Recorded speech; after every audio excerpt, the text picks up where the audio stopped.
Scavenger Guild is the strongest guild in the United States of America. Their guildmaster Thomas Andre ranks first in the world, and he is also one of the 5 national level hunters. If we're speaking strictly in terms of manpower and influence, it was the single greatest guild in the world until Sung Jin-Woo's guild took over. But still, the Scavenger Guild was crazy. Forget about the fact that they had a national level hunter as their guild leader, they also regularly try to recruit S-ranked hunters from other countries. We know that Hwang Dong-soo from Korea moved to America and joined the Scavenger Guild, but how many do we not know about?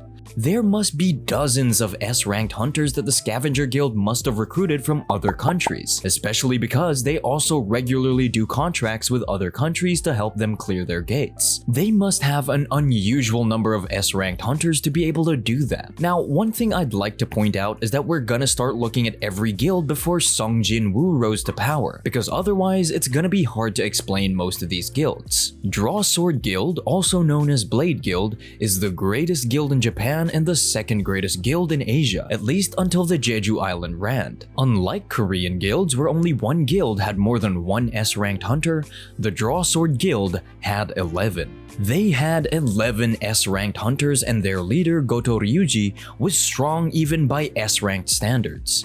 No wonder, he thought he could become a national level hunter if his party succeeds in clearing the Jeju Island Gate. But of course, even though he was strong, he can never be compared to an actual national level hunter. I'd say the thing about the Draw Sword Guild is that they are the face of Japanese hunters. More than half of the total number of S-ranked hunters were members of this guild, which allowed them to be recognized as the second largest guild in Asia, even though they did not have a national level hunter unlike China or India. Asura Guild is the strongest guild in India, as we just mentioned. Their guildmaster Siddharth Bachchan is a national level hunter. On the same list where Thomas Andre is ranked first, Siddharth is ranked 4th.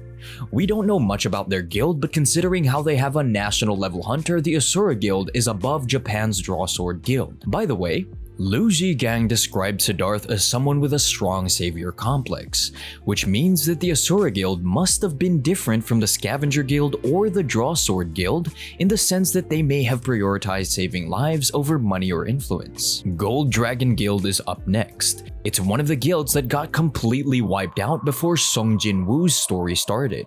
Basically, there was a battle against an undead monster called Archlich, and they were unable to do anything. They were completely wiped out. Eventually, Liu Gang, China's national level hunter, pulled up and defeated the monster, but it was too late. By the way, we don't know the name of Liu Gang's guild, but considering how he's ranked second in the world, his guild may very well have also been the second greatest guild in the world. What do you think? One thing worth pointing out is that even the Japanese Draw Sword Guild is canonically the second largest guild, which doesn't mean they are stronger than either Liu Gang's guild or India's Asura Guild. It just means that they have the second highest number of hunters in Asia. Richter Guild is the strongest guild in Germany, and its guildmaster is Lennart Nierman. Of course, Lennart is not a national level hunter, but he is still a prominent S-rank hunter. He is ranked 12th in the world. He is definitely stronger than Goto Ryuji, considering how he was able to sense Sung Jin-Woo's shadow army while Goto couldn't. Now, we know that the national level hunters take the top 5 spots in the ranking, but who is 6th? It's Jonas from Brazil, but we don't know the name of his guild, so we're gonna call it Jonas's Guild. Jonas's Guild is most definitely the strongest guild in South America because he himself ranks 6th in the world. But let me also add that he was also the vessel of a ruler just like the national level hunters,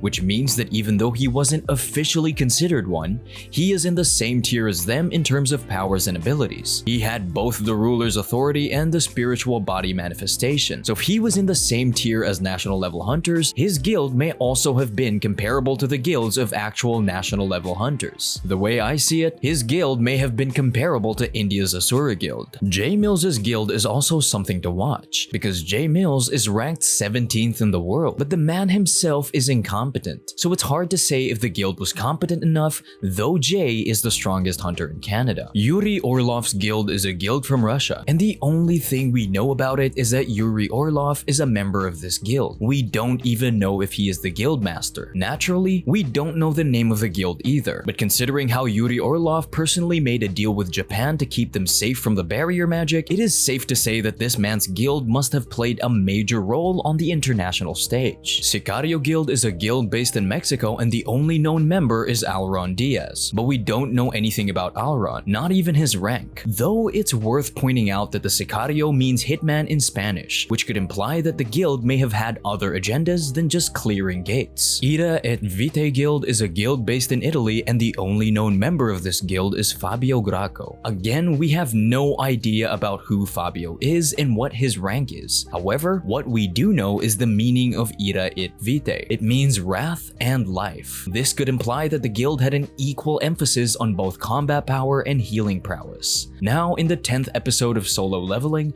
a few Korean guilds were mentioned that were never actually mentioned in the webtoon. These include the Black Cat Guild, Courage Guild, Fairy Guild, Iron Fist Guild, and Red Sword Guild. But all we know about these guilds is their names. Knights Guild is the weakest one out of the top 5 Korean guilds, which is kind of impressive because they do not have any S-rank hunters. Their guild master is Park Jong-soo, an A-rank tanker, and as for the reason why his guild was able to enter the top 5, it's because the Knights Guild has the highest number of A-ranks out of any other guild in the country. Fame Guild is also one of the top 5, but because it has an S-rank as its guild master, it is above the Knights Guild. The guild master's name is Ma Dong-wook, and he is a tanker. Ultimately, the Fame Guild is number 4 in Korea. Fiend Guild, also known as Reaper's Guild, is basically Korea's number 3 guild. It used to be top 1, but then a number of its members went with Baek Yoon-Ho and established the White Tiger Guild. Of course, S-rank hunter Lim Tae-gyu is the guild master. This is also the guild that recruited the newly awakened A-rank celebrity around the time when Jin-Woo received his S-rank evaluation. This implies that they have been hungry for more recruits because recruiting a celebrity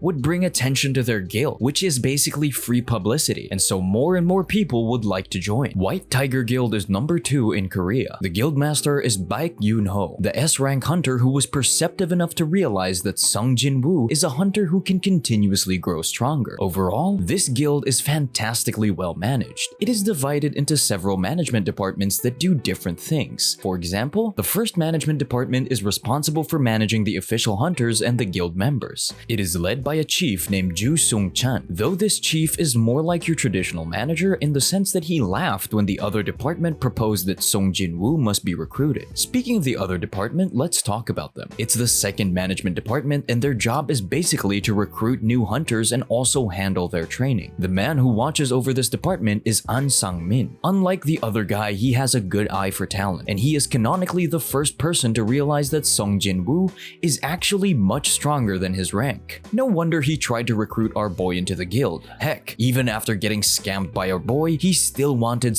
Jin-Woo in the White Tiger Guild. By the way, the guilds have to buy the gates before raids and cleanup so that they can protect the population and profit at the same time. This is how it is with every guild in South Korea. As for the price, it's 70 million won for a C-rank gate. Others can bid, but the maximum bid is 100 million won to avoid monopolies. That sounds like a lot of money, but if you convert it into dollars, 70 million won is about $50,000, and 100 million is around $72,000 to $73,000. Now, the White Tiger Guild reserves C-rank gates for internships and to also train their new recruits, but Jin-Woo scammed them out of a few after he had decided to do raids with Jiho. Ultimately, White Tiger Guild is a solid organization, and it is actually closer to the Hunters Guild than the Fiend Guild in terms of its effectiveness. Hunters Guild is the number 1 guild in Korea though, but once again, let me point out that we're considering the status of the guild from before Jin-Woo rose to power. It is not only the largest guild in Korea in terms of size, it is also the only guild in Korea that has more than one S-ranked hunter. There's Choi Jong-In, the guild master whose reputation earned him the nickname the Ultimate Hunter. And there's our girl Cha Hae-in. She is significantly stronger than Choi Jong-in. Unlike most of the other S-rank hunters in Korea, Cha Hae-in is toward the higher end of the S-rank tier. Going back to the guild, this guild also has 2 strike squads instead of just 1. The first squad is led by Choi Jong-in. Cha Hae-in is also a part of this squad, and the rest of the members are all A-rank hunters. Then there is the second squad. This one is led by Sun Ki-hoon. an A-rank tanker. This squad has 11 A-rank hunters and 6 B-rank hunters. Another thing worth pointing out about the Hunters Guild is that they also serve as the protectors of the Korean Hunters Auction. There is basically a secret agreement between the auction and the guild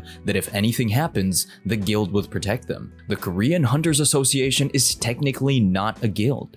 It's a government organization that oversees the hunters, gates, and guilds within the country. But because of their significance to the overall lore, let's also include them in the list. The chairman is Gogun, an S-ranked hunter who was also a vessel of a ruler. Just like Jonas from Brazil, he can also be put into the same tier as the national level hunters. However, he is not as strong as someone like Jonas because of his old age. Gogun was already in his 70s when he received the fragment of the brilliant light, which is why he couldn't use the power effectively and was therefore weaker than not just the national level hunters, but also Brazil's Jonas. However, let me tell you that if Gogun was in his 30s or even his 40s when he achieved the power, he would have been stronger than Thomas Andre because he received the most brilliant fragment of light. Unfortunately, he was already in his 70s when he achieved that power and couldn't do much except watch over everyone else and pave the way for the future. But let me tell you that no other Hunters Association in the world had a chairman this strong. Finally, we have Ajin Guild, the strongest guild in history. Jin-Woo is the guild master. Not only is he the strongest hunter of all time, he also becomes the strongest monarch in existence after defeating the King of Dragons. Though speaking of this guild, there's only 3 official members. We have Jin-Woo, Jin-Ho, and Jin-Ho's beautiful cousin. But if you're also including Jin-Woo's shadow soldiers, then it is not only the strongest guild in the world, it also has a greater number of members than any other guild. The Shadow Army is ridiculous, in the sense that when Jin-Woo defeats the other monarchs, he also turns their armies into his own shadow soldiers. This is why I said we're gonna assume that Jin-Woo hasn't risen to power yet, because otherwise, the explanation of every other guild would have looked like a joke. Naturally, it is the most efficient because Jin-Woo knows what his shadow soldiers are doing. But anyways guys, this is it.